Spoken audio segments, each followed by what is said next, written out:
Thank you, Jacopo. So let's start working together. So we are going to start today with a general introduction of the tool we would like you to use in your interaction with us, the NMP flight. So Andy is going to do the first presentation.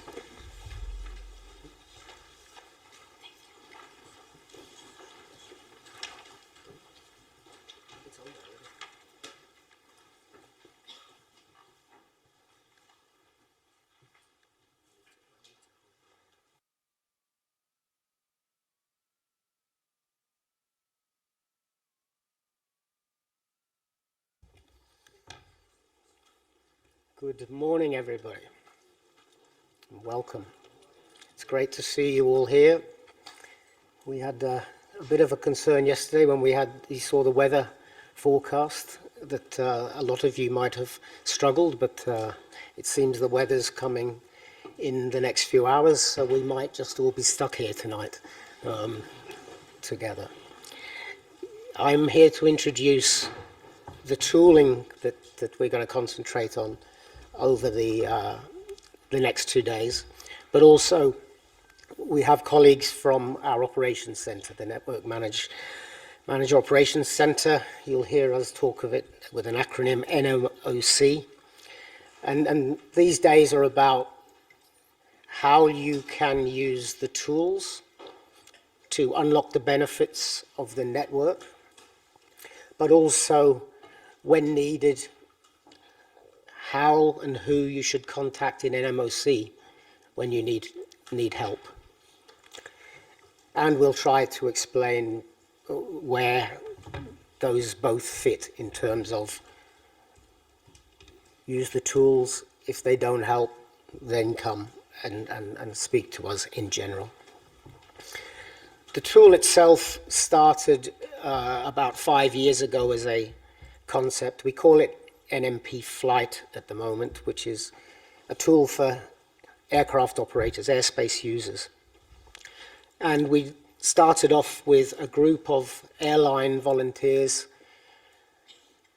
looking at all the different types of business that you do. So we had the normal commercial, we had the cargo, we had business aviation, we had all the different aspects of the airline organizations, designing a tool that you want, rather than historically NM designing tools that we thought you wanted. And so you have today, some of you, the CHMI or the NOT portal. Now we have designed this new tool with a small team, and we're continuing to evolve that tool. The concept of the new tool is that we manage by exception. You don't just have a flight list on your screen and hope to see the problems that turn up, that you have the ability in the tool to define what is an exception from norm, so that when those exceptions happen, that you are informed with some sort of alerting that there is something maybe that you should look at. And we will go through in the next days looking at basically mainly the network, how the network is managed, and then how those tools can really help you. I know that in the room today we have a lot of you have never been here before. A lot of you have come from a long way, a far distance to be here. A lot of you have not used before, or some of you have not used before any of our tools.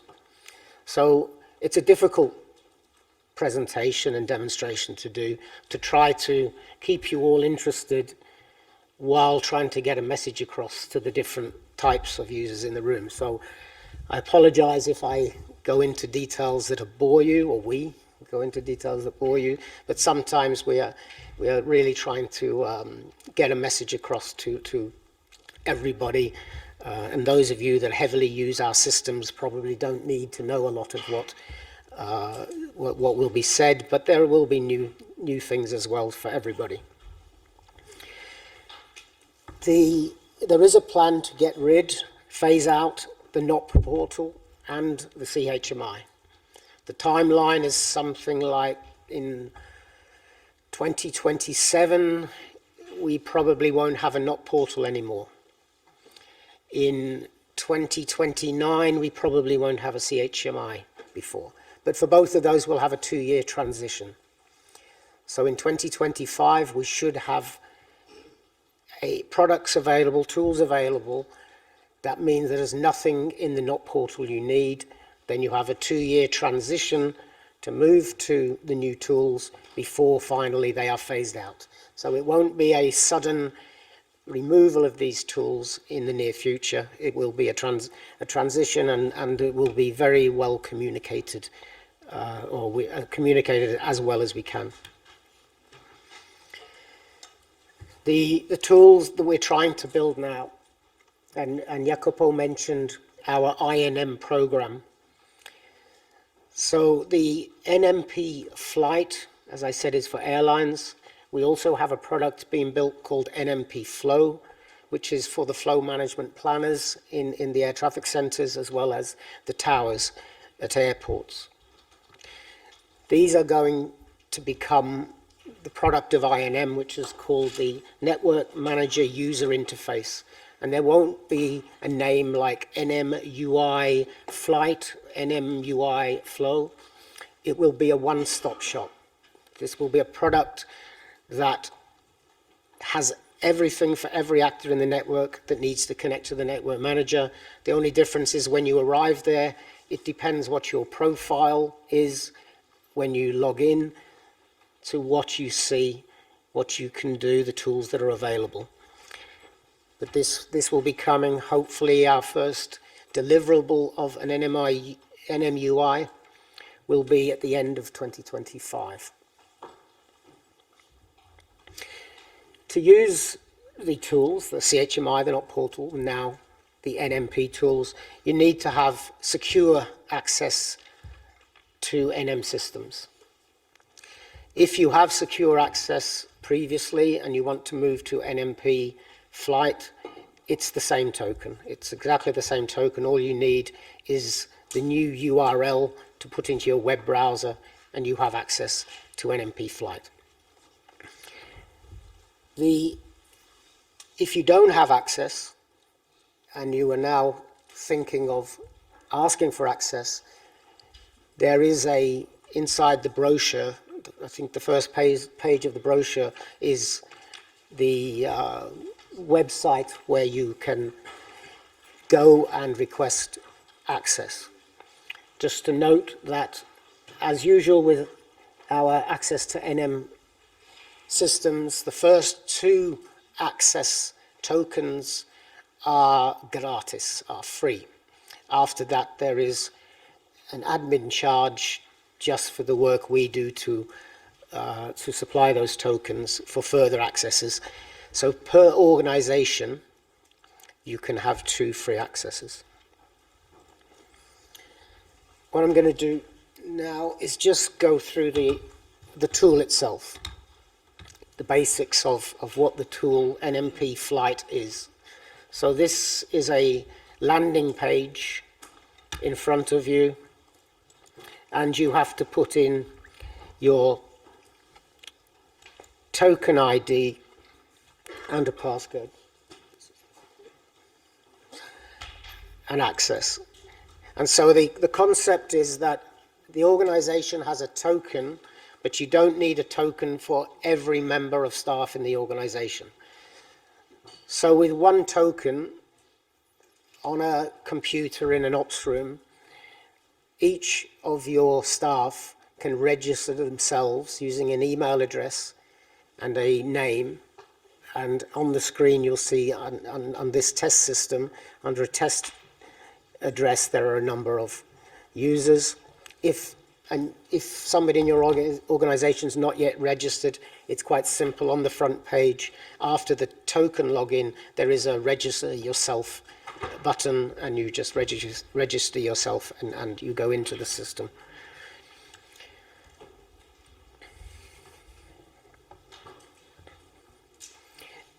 just in case you have multiple tokens, for your organization, if a user logs in with their email address, if they log in somewhere else with that same email address, they will be on the list already. So whatever settings are set up for that person in the list, it's already available throughout any login to your organization. So the application control is the black bar on the screen. So you'll see that at the moment it's selected in blue flight, so we're in the flight application. We will go into the other applications throughout today. And within the flight application, there are a number of sub-items within flight. Again, these will be mentioned in other presentations, other demos today. One thing I will mention, well, there's two things. First of all, if you want to stop and ask me questions specific to what I'm showing, please put your hand up. There's no problem with that. But I would like to admit a limitation on this product, and that is we don't have a very good large interactive map yet. It is something the team is in the process of designing.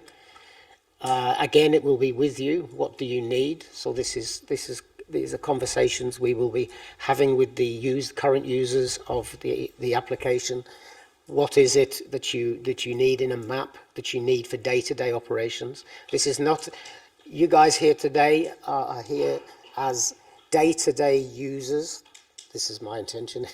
Maybe you're not, but that you are hopefully somewhere in the chain of training, or you have access to that chain, that you come here, you like what you see, there is something you can take away, as has been mentioned by Yolanda and Chris, and go and take that information back to your organizations. And the communication we really want to have with you is about things that aren't working, that you would like to see. Within the application itself, you'll see in the bottom left of the screen, there is a feedback and support link. Anything you think is wrong, anything you think you would like, click on that. It opens to an email address that you can send and to the team to look at future evolutions. But the map is coming as soon as practical, and so at the moment that is probably still 1.5 years away, because that will be the next version of the tooling. Because of the hard work that's going on to get ready for the big INM program, we are limited in the deliverables that we can do on the current tools like NMP Flight. So we are still moving forward, we're still evolving, but the deliverables to deployed on ops could take some time.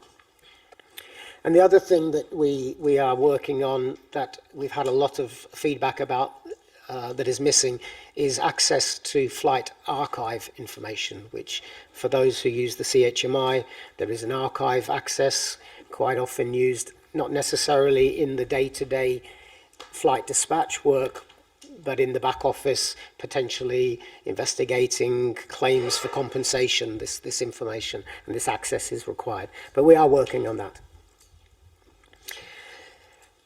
So the whole core of the application is a flight list, and so when you open the application fresh, you have a form to fill in, as you would have in the CHMI or the NOT portal, that you fill in the details of your whatever flight list you want and execute the query. For most of my demos today, I'll be using, I'm logged in as a British Airways AO, so you'll see a lot of British Airways flight lists and different manipulations. So in the form itself, I'm not going to go into all the details of how to use the form. As Chris said, we're not here to train you today. We're here to give you some insight into what's available. We have a YouTube channel. You have a card in front of you to our YouTube channel. There are 37 small 4-minute approximately video tutorials which go through each of these steps that you can use. We have got some supporting documentation which was emailed to you. We're going to keep building on that and find a good way to have a repository of quick user guides for all of the elements that you will see today. So this is not for you to listen, understand to everything that's been said to you and expect to remember and go back. We're hoping we'll have for you to take back to your organizations the support you need to roll out the information and then hopefully a training package to your staff. Just the only thing I will cover on the form is that there is the possibility with regard to the time to have either a fixed time that can be auto-refreshed, or you can have a shifting time. So every time, when you start with a time period, every time it auto-refreshes every 2 minutes, that time period shifts by 2 minutes as well. But I will launch a flight list query, and I already have in my setup some exceptions that I have for my work. So you'll see some colours there, the top two. That, just for your information, means that those 2 flights have been suspended. So it's in your face. There's a problem you need to deal with.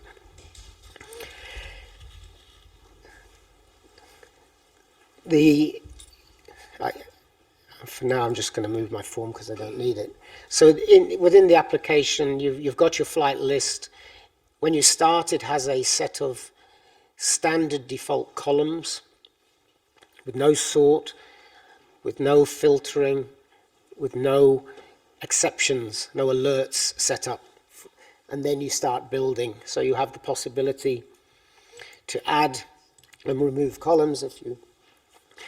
If you remember what the Not Portal flight list looks like, it generally has something like 42 columns that are available. When we started this process working with the airlines to design it, the group came down to something like 15 columns are really what the default needs to be, not the 42.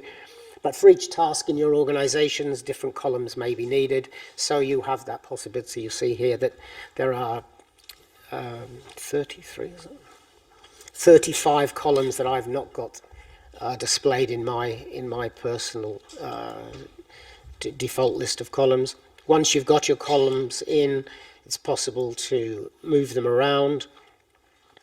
That's usual with an interface like this, and it's also possible to set up sorting on your columns, filtering on your columns.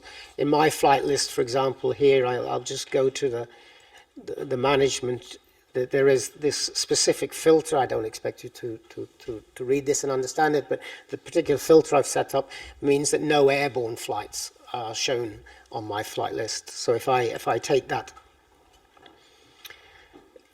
if I take away that filter and refresh my screen, then I have a lot more flights in my flight list which are not relevant to me, because for my task today, once the flight is airborne, it's gone. So I can go into the tool and set up really what I need for my task, but also in some cases at a flight level,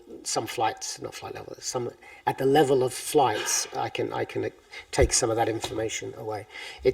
I won't go further into that, into the detail of how to set it up.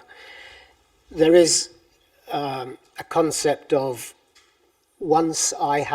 if I have a default setting which isn't the same as the system default, if I'm always going to need, for example, the slot swap column is not a system default, but if in me as a person in this organization, if I always will need the slot swap column, once I've added it in front of me, I can ask the system to set the defaults for me. And now every time I log into the application, every time I do a new flight list, my defaults are saved as a person, not an organization. That's just That's just me as a person. The application has 3 levels of information. You have your flight list, as you see now in front of you. We have something that we call the second glance. It's looks a little bit similar to a flight strip on an ATC center. It gives a bit of information, detail, for example, the flight status. It gives some information. If I take, for example, this suspended flight, you'll see if I open the second glance, it gives me details of the suspension, what's caused it. And also there's a couple of action buttons that are shown. Those action buttons change depending on the status of the flight, on the timeline of the flight. So for example, once a flight is airborne, you will not have any action buttons because you can't touch the flight anymore. So this first glance is a quick way to maybe do something to get out of a problem. The delay flight button is always there, so if you just quickly need to delay a flight 10 minutes, you can go in there, hit the delay flight button. So in this case, the flight's not reported as airborne, so I know that I have to delay the flight because it's not airborne yet, and if I execute that now, the flight would be desuspended in a matter of seconds. So that's the concept of the second glance. Also, it has access to what we call the third pane, which is where a lot of more information is. So you can choose where you want to go in that third pane, or you can, as an AO, if you click on the call sign, there's a hyperlink which opens that third pane in where the flight management is, where you have more information, but you have the flight and the tooling to do further, whether you want to, if you need to reroute the flight, if you need to change the flight plan, etc. That's all in there. This will be covered in more detail later today, how these tools work. But this third pane is there where you have a number of tabs within there where you have the full details of the flight. If the flight is from a CDM airport, you will see the CDM information. If the flight is caught in a measure, the measure information will be there. You have airspace and point profiles. You have access to the eHelp desk, which we will cover in another demo later. And you have access to the logs, so you can see what NM systems have done with the flight, either in our flow management system, which is the op log and history, but also in the flight management system, which is the IFPS history. The last thing I'm going to cover now is that we have a concept of saving a flight list. So if I have multiple tasks that I may be asked to do, what I can do is I can set up my columns, I can set up my filtering and sorting, and then save that as a job, as a task, as a flight list. So to do it, I just give it a name, and I save it. And now if I come on shift, or if I have to change my task, I don't have to go through the process of launching a query. I just go to my saved flight list, and you'll see in my saved flight lists I have a number of saved flight queries. So if I'm starting a task, my supervisor asks me to do a specific task, I will have a saved flight list which loads the correct columns for that task and the filtering, etc. So in this case, I'm interested to check what airborne updates have happened to my flights today. So I have already a save flight query set up which shows me all of the flights that have had an ATC flight plan update while they've been operating today. But that's, of course, for your organizations, what you need to set up. But the main concept when we started was to reduce your workload with this. It's to manage by exception, identify what needs to be looked at, quickly get access to those tools to solve the problem. And by having flight lists based on tasks is a way of stopping the need for you each time having to change columns or having to change filters or sorts. Okay, that is all I have for now. I will be back later for more. Okay. Thank you. Thank you, Andy. Good stuff. So, Andy's given us an overview of the NMP flight tool, as we call it at the moment. He mentioned about the phasing out of the old tools and how we'll be introducing new ones. That the new tools will be based on what you're seeing today and will become a one-stop shop. We talked about access and how you can get access and how you can use the link here in the brochure should you not already have access. And then Andy gave us a quick look at the flight list, the first pane view, the second and the third. So a good overall start. So what I'm going to do now is I'm going to open it up to the room here. If anybody has any questions, please raise your hand. If not, we do have another couple of questions from the QR codes, but just before we go there, does anybody have anything they'd like to ask at the moment? I'm looking. I won't pounce on anyone, don't worry. Well, maybe not yet. If you do have a question, stick your hand up. We have and then press the speak button. I'm looking. I don't see anything at the moment. So what I'm going to do, Chris, I understand we may have a couple of questions. Yep, we have a couple of questions. First one is, how many users can be logged in on one token at a time? Andy, pay attention. How many please. users can be logged in on one token at a time?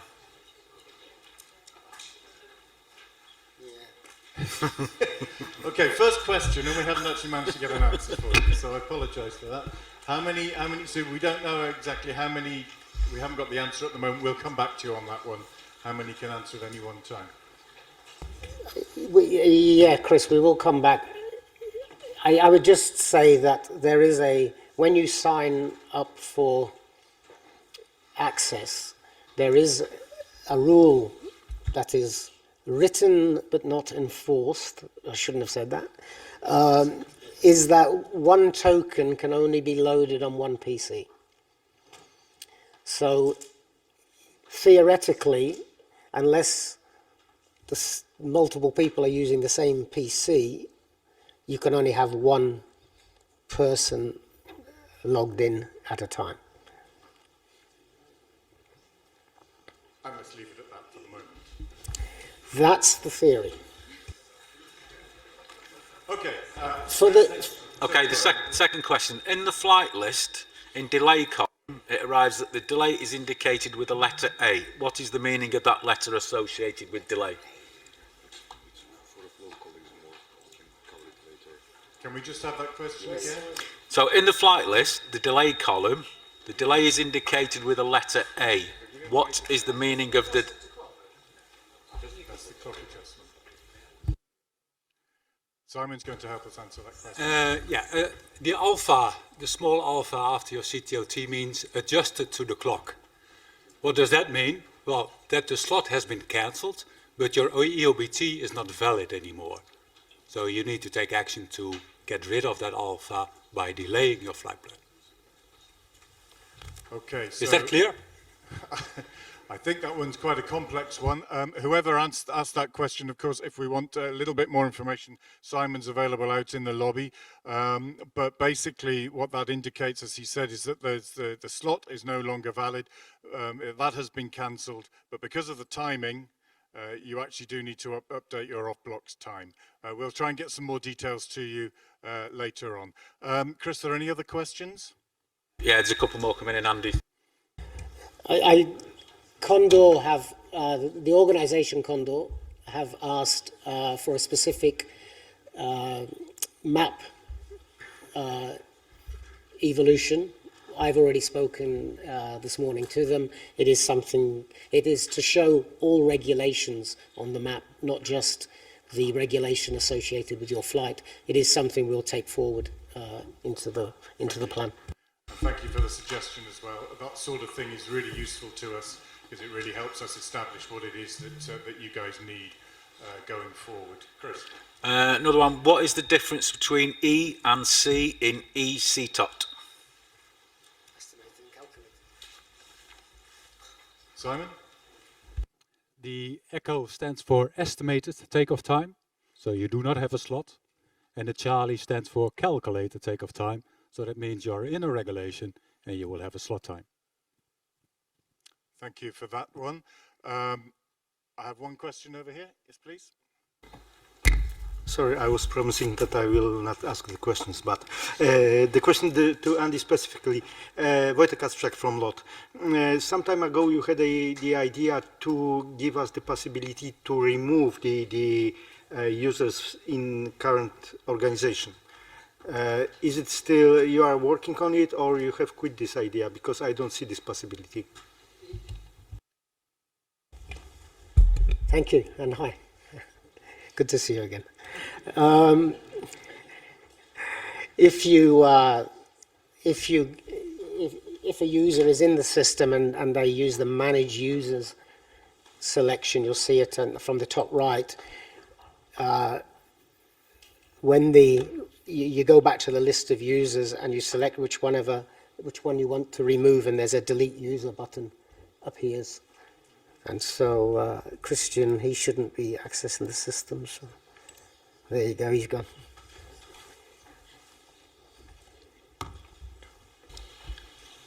Chris, just, sorry. Just, Okay, is that... Yeah, I will check because I haven't seen this token. Okay, this button. Sorry. so it's worth asking the question. So it's good I'm here. Thank you. Okay, question here and then a question at the back. First on the front row. Thank you very much. This is Coşkun from Sun Express Airline, Turkey. And we have 33 licensed dispatcher in the ops room, and each dispatcher has their own actually company laptop. So that means each dispatcher has a token of, we have I think 8 token assigned for the Sun Express, but we have 33 dispatchers, and each of laptop has installed a couple of tokens.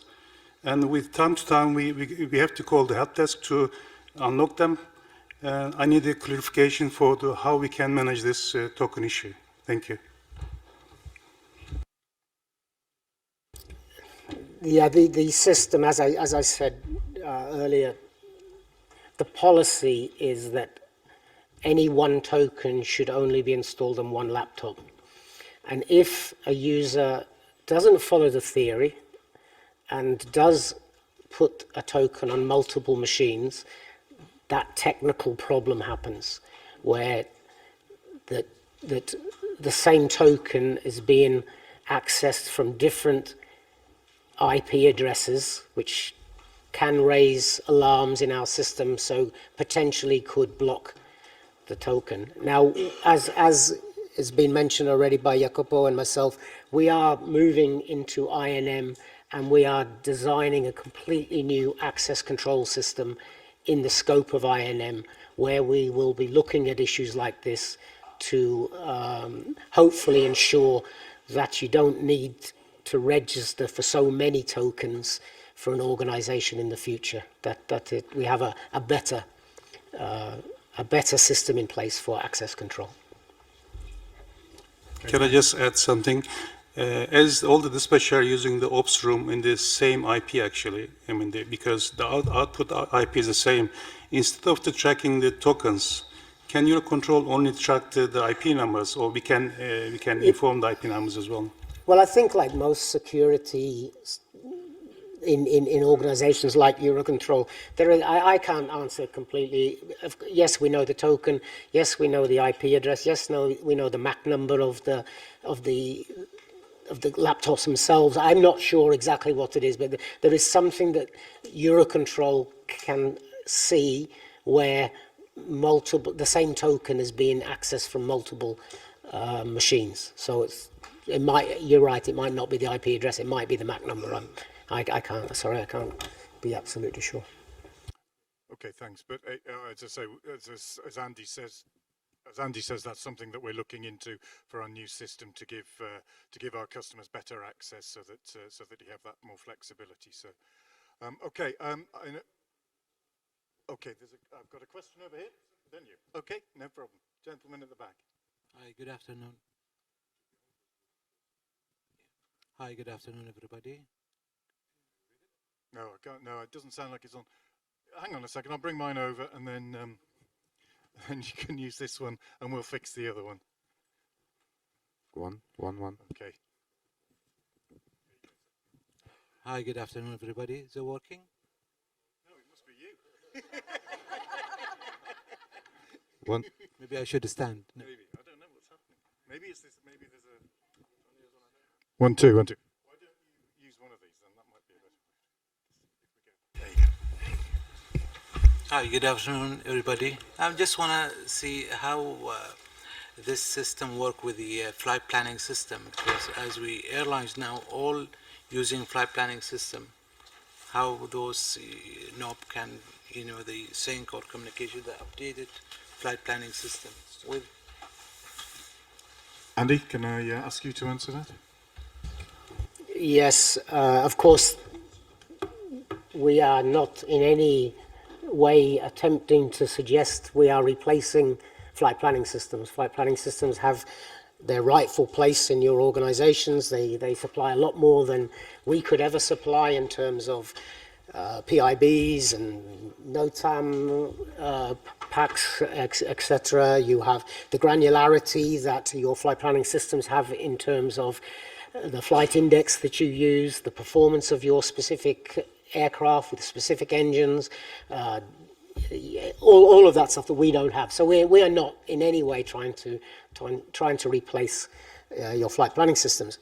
What we're here to do is when those flight planning systems haven't managed to fulfill everything you need, there is something else available. So I know that in some organizations you'll still get flight plan rejects, even though you have the most advanced flight planning system in the world. And that flight planning system can't find you a solution. There is a possible alternative in NM systems. We can't promise anything. We have an algorithm that looks for proposed routes, which we'll see later, but we can't guarantee anything. But there is a possibility. And I think probably the main additional thing outside flight planning, because NMP flight is not about flight planning. Very few users, very few organizations use NMP flight, not portal, to file flight plans. It's usually there to manage exceptions afterwards. And you'll see later about how quickly you can identify after a rejection a possible route. But then you don't file it through NMP flight. You then take it back to your flight planning system, and then you recalculate through your flight planning system, and you get your fuel plan, and you do it. So there's this. But the thing that really I think you look at is when you get a slot allocation message telling you you've got 70 minutes delay, when you get an FLS message telling you your flight's suspended, not many flight planning systems that are available now are giving you the tools to really help quickly identify solutions to reduce your delay or get your flight out of a suspension. And that's what these tools bring. That's what the NOT portal brings. That's what the CHMI brings, and now that's what this tool brings. Here, this helps a little bit by your exception, is you can tell it, we'll see later, warn me if any delay is more than 10 minutes, 20 minutes, 30 minutes. So I see it and I can act quickly on it, rather than having a pilot call you and say, why am I sitting on the tarmac with this big delay? Chris? Okay, thanks for that, Andy. Mindful of the time, but also mindful that people are very enthusiastic to ask questions, which is great. I've got a question over here. Hi, hello. I want to say hello to everyone. I have one simple question. This is Ivica Stojkovic from Air Serbia. You say about users, one user per one computer. For our OCC, we need at least 5 tokens. How many tokens is possible to get from EUROCONTROL? That's the question. There is now.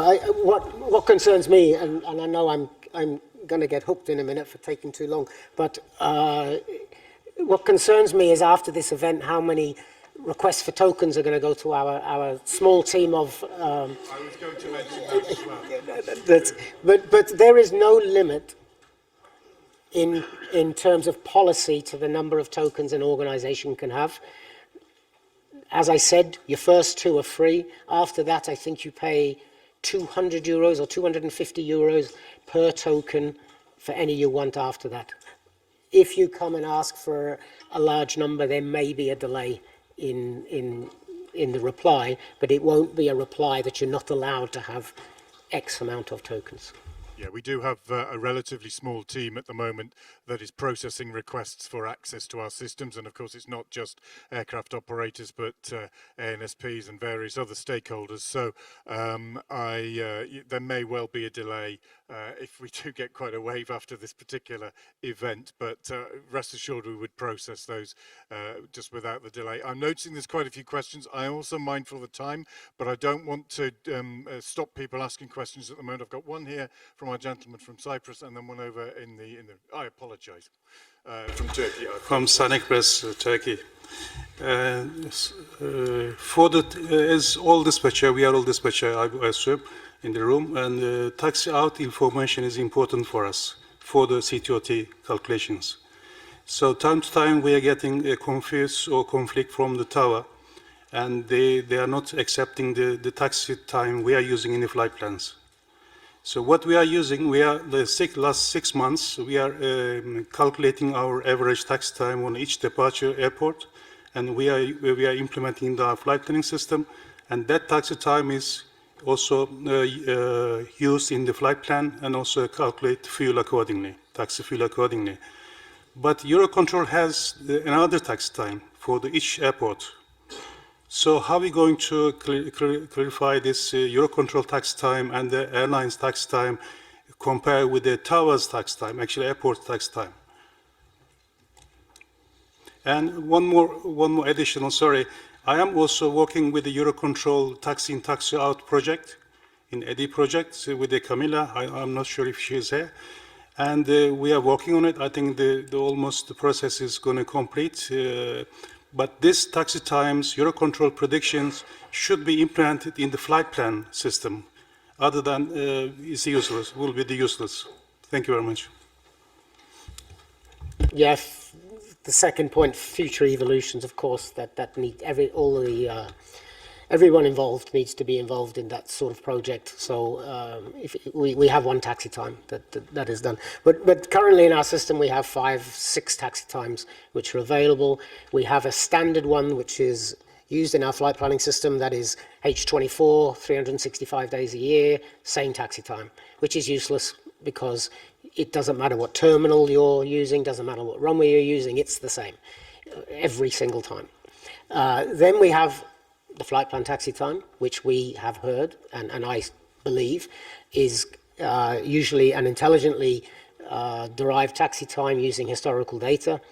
However, we have an ongoing situation with regard to certain non-advanced, non-CDM towers, which use the first one.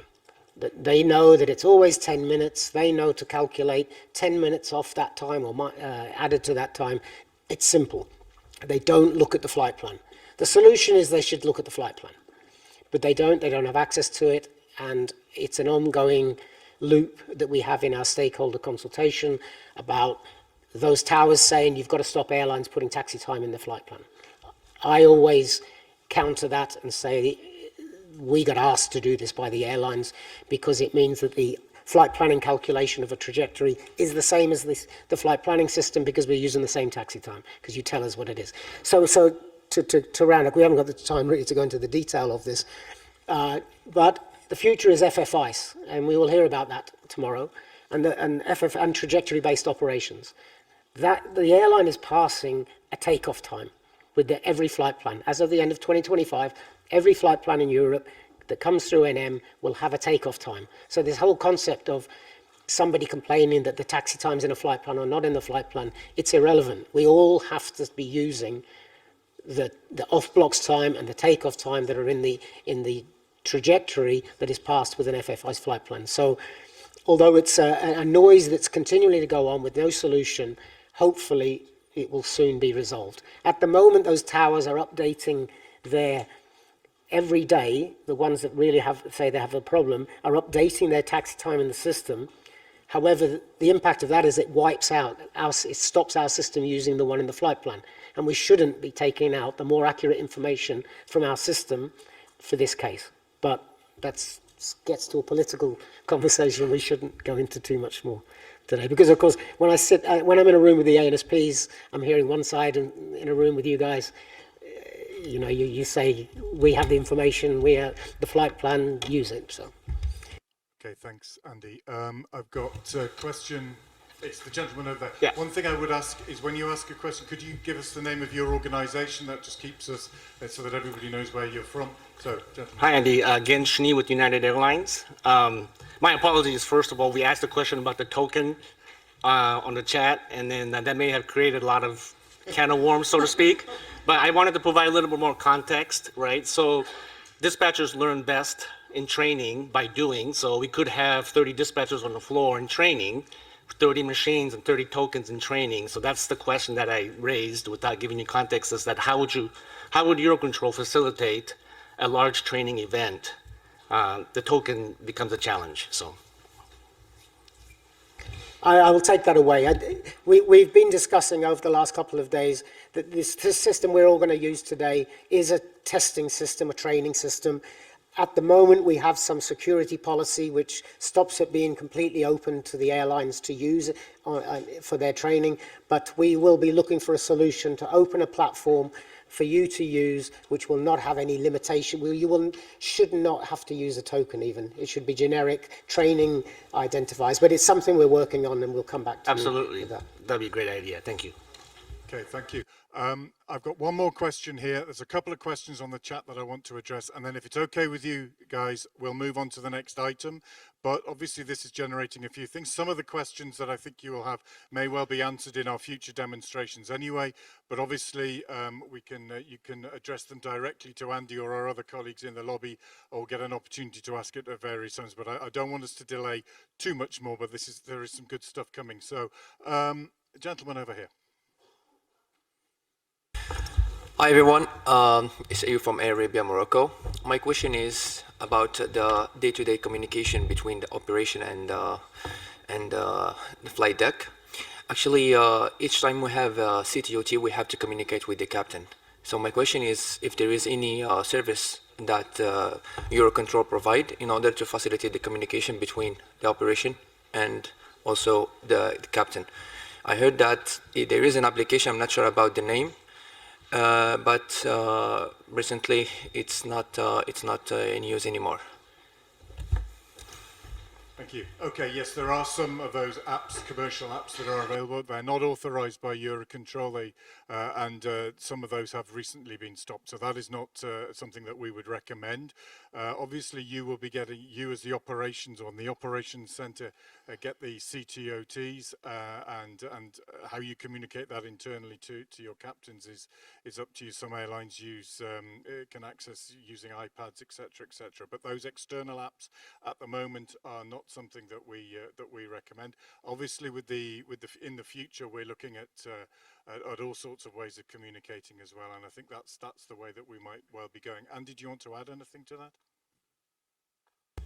Yeah, I have heard very recently that our colleagues in research and development, who have a stand outside, are launching a new project to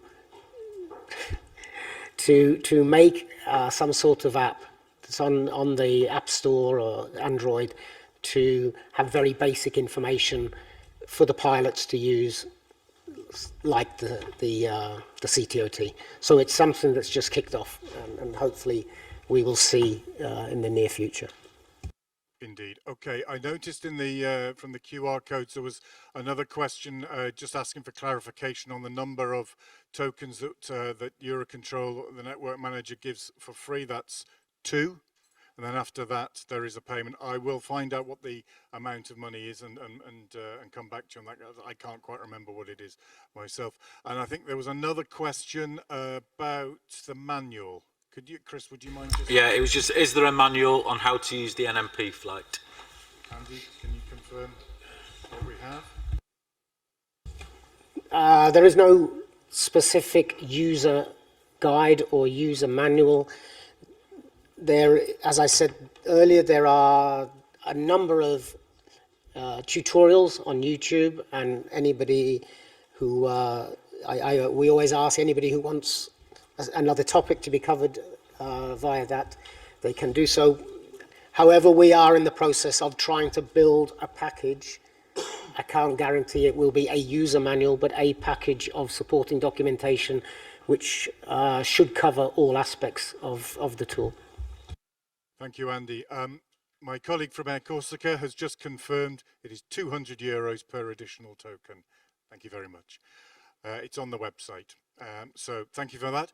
Thank you very much for all of the questions. Some really interesting stuff. It went in a direction I wasn't expecting, so that's always good. I think at the moment then we're pretty much up to speed. What I'm going to do is hand back over to Yolanda and she'll introduce the next episode.